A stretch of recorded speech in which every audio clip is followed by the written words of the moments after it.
बिस्मिल्लाहिर्रहमानिर्रहीम। अस्सलाम वालेकुम नाज़रीन, मैं हूं जावेद चौधरी। एक पागल ख्वातीन रात दिमागी अमराज के एक डॉक्टर के पास गया। डॉक्टर ने पागल से पूछा, तुम पागल कैसे हुए थे? मरीज ने थोड़ी देर सोचा और इसके बाद बोला, डॉक्टर साहब, मुझे रिश्तों ने पागल कर दिया था। डॉक्टर ने पूछा, वो कैसे?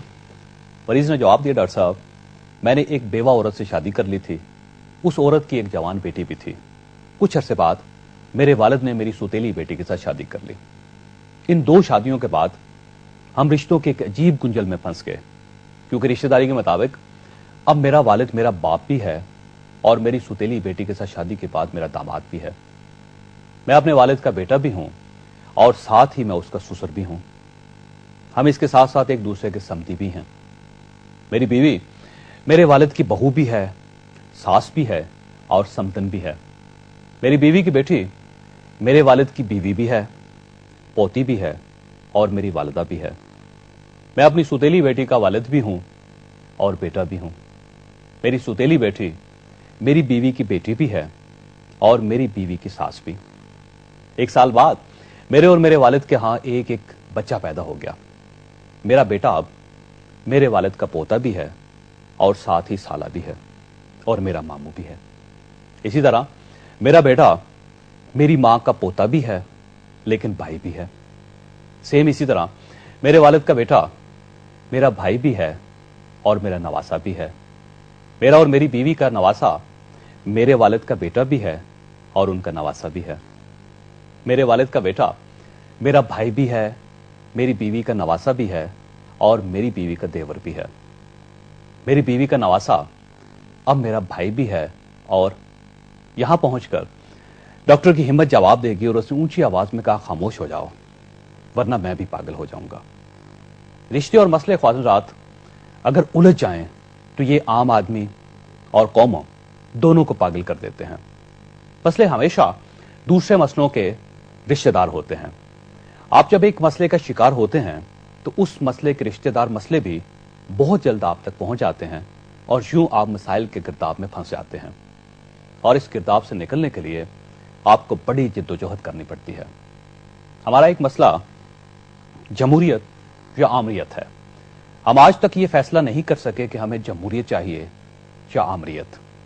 आमरीत के दौर में हम जमहूरियत के लिए स्ट्रगल करते हैं और जब जमहूरियत आ जाती है तो हम मुहिब्बे वतन जर्नैलों को दावत देना शुरू कर देते हैं।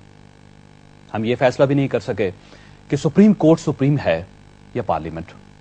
अगर सुप्रीम कोर्ट पार्लियामेंट के बारे में कोई फैसला दे देती है तो हम इसे आइन की खिलाफवर्जी करार दे देते हैं, और जब पार्लियामेंट कोई फैसला करती है तो हम इसे अदलिया की आजादी के खिलाफ साबित कर देते हैं।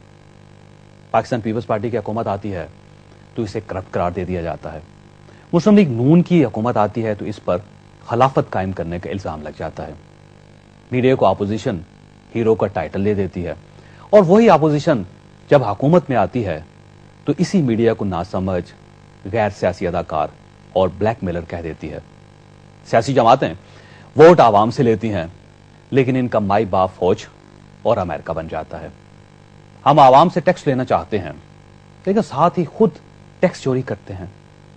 इंडस्ट्री को फरोग भी देना चाहते हैं लेकिन साथ ही लोड शेडिंग बढ़ा देते हैं। यूएन कहता है पाकिस्तान में 8 लाख लोग कहत का शिकार हो जाएंगे लेकिन हम काबीना का साइज कम करने पर तैयार नहीं होते। हम दुनिया से कहते हैं हमें इमदाद दो, लेकिन यूएस एड का सरबराह हमें यह कह देता है कि आप फंड्स शफाफ तरीके से खर्च करेंगे तभी इमदाद मिलेगी। और हालत यह है कि आलमी बरादरी ने $55 करोड़ की अनाउंसमेंट की लेकिन दिए सिर्फ $8 करोड़ हैं। लिहाजा हकीकत तो यह है नाज़रीन कि आप जिस तरफ देखें आपको मसाइल ही मिसाइल दिखाई देंगे और इन मसाइल ने पूरी कौम को पागल कर दिया है। और हम पागलों की तरह कभी दाएं देखते हैं, कभी बाएं देखते हैं, कभी ऊपर देखते हैं और कभी नीचे देखते हैं। साथ मसाइल के इस अंबार में आने वाले चंद दिनों में एक नया मसला सामने आने वाला है। 18वीं तरमीम के खिलाफ सुप्रीम कोर्ट में समाअत जारी है। इस समाअत के साथ साथ कोर्ट्स की हालत का अंदाजा यह लगाइए कि सितंबर के पहले हफ्ते में चारों सूबों की हाई कोर्ट्स में इडाक जजेस का टन्योर खत्म हो जाएगा। 5 सितंबर को बलूचिस्तान के 5 इडाक जजेस, 7 सितंबर को पेशावर हाई कोर्ट के 8 जजेस, 15 सितंबर को लाहौर हाई कोर्ट के 12 जजेस और सितंबर के आखिरी दिनों में कराची हाई कोर्ट के 9 जजेस की मुद्दत मुलाजमत खत्म हो जाएगी। हुकूमत ने 18वीं तरमीम के बाद जुडिशल कमीशन तैयार नहीं किया, लिहाजा 5 सितंबर के बाद अदालतों में एक बहुत बड़ा बहरान पैदा हो जाएगा। इस बहरान के हल के लिए सुप्रीम कोर्ट के पास 2 ऑप्शन है। सुप्रीम कोर्ट 18वीं तरमीम पर कोई शॉर्ट आर्डर जारी कर दे या फिर इन एडाक जजेस के हक में स्टे आर्डर जारी कर दे, और ये दोनों फैसले मसाइल में फंसी हुकूमत के लिए इंतहाई खौफनाक साबित होंगे।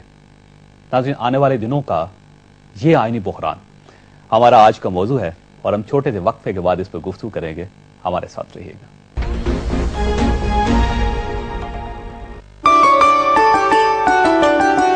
जोंग सब कह दो। जोंग कौन है? विनर कौन है? मुझे अपना फोन ऑन रखने पर मिली है ये गाड़ी।